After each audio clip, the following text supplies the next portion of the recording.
Good morning, good afternoon, good evening to East Central Missouri and the world, and welcome to the James Strong Show podcast number 163.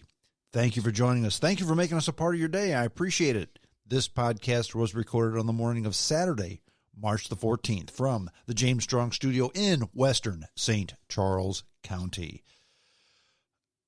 The topic of the podcast today, what else could it be? COVID-19.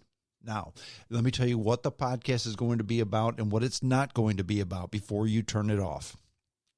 I'm not going to tell you to wash your hands. I'm not going to tell you to do all the stuff that everybody else has been telling you to do. You know all that, okay? But what I'm going to talk about is not so much what we're going through right now, but what we're going to go through in the future. And I don't mean in the next 2, 3, 4, 5 weeks. I'm talking about the next 2, 3, 4, 5, 6, 7 years. This whole COVID-19 virus is going to change the way we live. Okay. Now, another thing that this podcast is not going to be a doom and gloom conspiracy theory. Life sucks and then you die. The zombie apocalypse is here. It's none of that because it isn't any of that. Okay. I traveled this week to the East Coast, and I travel a lot with my job, as those of you who listen to the podcast know. I travel a lot with the day job. And I saw a lot of things this week, things that were so much different than other times. In fact, things that were very similar to the way things were right after 9/11. Okay. But what's going on with this whole COVID-19 virus? What have I seen and what have I done and how have I come to the conclusions that I'm going to share with you? Basically, it has nothing to do with watching television because I tried to watch this stuff on television and I couldn't do it. Television news anymore has become just sensationalism. It's sensationalism, finger pointing, get the ratings stuff that people just spout off. I will tell you this. If you're watching Fox News, CNN, MSNBC, any of those, and if you're watching the talking heads on these shows, I will share with you, these people being paid a whole lot of money don't know anything more than you do. In fact, there's a good chance you know more than they do because they're not basing anything they say in fact. What I did this week is I sat in my hotel room in the evening, saw customers during the day. Most evenings I sat in the hotel room and I read a lot, a whole lot. And I read a lot of articles by people with doctor, professor, historian before or after their name. In other words, these are people who really know what they're talking about, okay? And that's what I'm going to share. What these people are saying, and then taking the facts that they've given me, and I've formed my own conclusion as to what this is going to mean for us down the road, okay? The stock market, the skyrocketing Dow, end of February, we were in tall cotton. Now we're down into a bear market, down 20%. Virtually all sporting events have been suspended indefinitely. I shouldn't be doing my podcast right now. Right about now, I should probably be getting in a car and heading to Florida to watch spring training with the trophy wife. We're not doing that. We pulled the plug. Why go to Florida when there's no spring training, okay? I'm not driving 1,200 miles to watch the manatees. And besides, who else? I mean, what else is going to be open down there?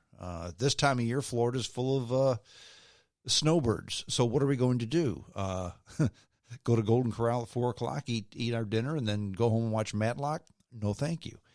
Pulled the plug on that trip. The airports this week were empty. I even posted a picture on Facebook of the airport in Philadelphia this week. My flight back from Philadelphia to St. Louis, that plane held 143 seats. There were 62 on board. That's all. I can't remember the last time I was on a Southwest flight that only had 62 people on board. Airlines, they're parking between 20 and 40% of their planes as of now. Okay. Now, Southwest is going the other route. They're having a big sale. They're for $49, you can fly to all kinds of places. So we'll see how that works. Travel to and from Europe, banned. Schools, actually, when I started writing this podcast, I had a list of schools that were closed. There's no sense in doing that, and I'll tell you why. Because by the time you listen to this podcast, that list will have grown. They may close all schools in the country before this is all said and done. People are hoarding toilet paper. Ridiculous, but that's what people are doing. I'm not saying it's a panic, but people are certainly concerned, and concerned with a capital T, with a capital C. Like I said, I tried to watch television, couldn't do it, because these people have no idea what they're talking about. No idea at all what they're talking about. It's all sensationalism. It's all for the ratings. I can't watch it, but I can read. Okay, that's the good thing about the internet. You have so many choices, and I'm a guy who likes to read stuff, because if you're watching television, maybe you can rewind it and maybe you can't. But if you've read something, you need to read it again, you can go back and read it 2 or 3 times to make sure you understand, okay? And then, like I said, I've read countless articles by people with doctor or professor or historian before or after their name. These people gave facts about medicine and history. Now, normally before a podcast like this, where I give my opinion based in fact, I name all the sources that I used for the podcast. Can't do it this time, and I'll tell you why. Because I would say I know I have read probably 50 to 75 articles from various sources, all good sources. One of the best sources I've read, by the way, and I've been using it for quite some time, but this time they seem to have really gotten it right. It's a website called Vox.com, V-O-X, and they don't have reporters. They have what they call explainers, and they say, okay, I'm an expert in this, and here's what I see, and you form your own opinion. But lots of websites, lots of doctors and lawyers, doctors and professors and historians who know their stuff, they gave facts. Some of the facts were a little bit different, but these people gave facts about medicine, about history. They didn't discuss how the Chinese invented COVID-19 to ruin our economy, or how the DNC is pushing it to ruin the Trump presidency so they can win in November, or how Trump is really just going to let people die so he can suspend the election and take over the country. None of that. You didn't hear any of that, okay? And look, I love a good conspiracy theory as much as the next guy, maybe more than the next guy, okay? But this isn't Roswell. These aren't the Phoenix Lights. This isn't Jeffrey Epstein, okay? This is a pandemic. It's an epidemic. And really, we've not had anything like this ever. I mean, we have, but we haven't had anything like this ever that anybody who's alive remembers. Let's just say that. The last true pandemic that we had was 1918, that Spanish flu, okay? We used to have epidemics all the time. Stuff like this used to happen all the time, but not in our lifetime. Just stuff we read about in the history books. People used to die all the time. 100 years ago, pardon me, I drank my coffee wrong. I don't have COVID-19. But I still remember a long time ago, my grandmother told me the story of how she lost 2 of her brothers. I think she had 13 siblings, and 2 of them died in childhood. One of them, I think he died of diphtheria. And I said, well, why didn't you bring him to the doctor? They said, well, the doctors had no medicine for that, and we had no money to take him to the doctor anyway. So he got diphtheria and died. Nobody gets diphtheria anymore because they have a vaccine for that. The other one he was playing by the train tracks, got his leg cut off by the train, and he bled to death. I mean, no, this doesn't happen to people anymore, but it did back then. And it was commonplace, but it's not commonplace now. People used to die of cholera in cities all the time, by the tens of thousands every year, because they basically drank water with poo in it, okay? They didn't know any better. When they finally found out, look, you can't drink water with poo in it or you're going to die. People stopped doing it, and nobody died of cholera anymore. Same thing with smallpox. They found a vaccine, okay? They also found out that if you take people and put them close together, they're all going to get sick. Back in the War of 1812, the United States was going to invade Quebec. And we were actually going to take Quebec from the Canadians, or from the French, I guess, at that time. But we called off that invasion because there was a smallpox epidemic. And the generals did the numbers. They thought, you know what, we can go up there and maybe take that territory, but chances are we're going to lose most of our soldiers to smallpox. And by the time we get there, we won't be able to fight. So they called off that battle, and so Quebec is part of Canada, not part of the United States. But basically, virtually nobody remembers those times. They've read about them in history books, kind of. But basically, since 1955, when Jonas Salk invented the polio vaccine, they started getting vaccines for everything. So now, basically, all this old stuff that people used to die of, the epidemics and the pandemics, we've got a vaccine for all that kind of stuff. Well, I mean, now we've all got autism because of the vaccines. I'm kidding. But the vaccines do work. And we just basically take them for granted. Take them for granted so much that we tease about them. Well, I'm not going to give my kid a vaccine because it'll give them autism. And besides, nobody dies of whooping cough anymore. Yeah, it's because they have the vaccine. Okay? But everything I've read, and again, I know I have read 50, 75, maybe 100 articles this week on this COVID-19 virus. And everything I read, while the numbers were a bit different, the outcome was the same.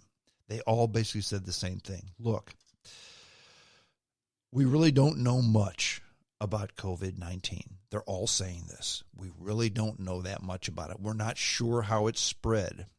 We're not sure about a death rate. We're not sure about a cure. In fact, the only way we can learn about how it's spread, about the death rate, about a cure, is to study the people that have had it and the people that have died. Okay, so history is the only way we can get true numbers. And anybody that tells you anything different is just making stuff up, okay? We also don't have a vaccine. That's the consistent thing. Sure, we can treat symptoms. If you go to the hospital, you can be helped. But we don't have a vaccine. And they're all saying the same thing. We're not going to have a vaccine for this for quite some time. Now, infection rates and numbers, death rates, they vary depending on who you talk to. The numbers that I've seen in this country, anywhere from 80 to 180 million in the United States will get this vaccine or get this virus without the vaccine. We've got, 360 million in the country, so roughly up to half of the people are going to get it. I mean, nobody's saying we're all going to get it, but some people are saying up to half the people are going to get this. The death rate, again, they're saying anywhere from 0.5 to 2%. Depends on who you talk to, okay? But most people actually who get this will be just fine. The symptoms, they say, are going to be like a bad cold, okay? If we didn't know anything about COVID-19, most people would get this and probably just go to work anyway. And therein lies the problem. Most people are going to be fine, except if you're old or diabetic, or have heart disease, or have lung disease, or have had cancer, or have autoimmune problems. That's a lot of people. That's a whole lot of people. Doing the numbers, everybody that I've talked to or everybody that I've read about, the number of people who are going to die versus the number of people that are going to get it, we're probably going to lose something between 40,000 and 3.6 million people because of this pandemic in this country. That, my friends, is a lot of people. The Spanish flu in 1918 killed 675,000 people. Now, we may not even hit those numbers. We may far exceed them. We don't know, okay?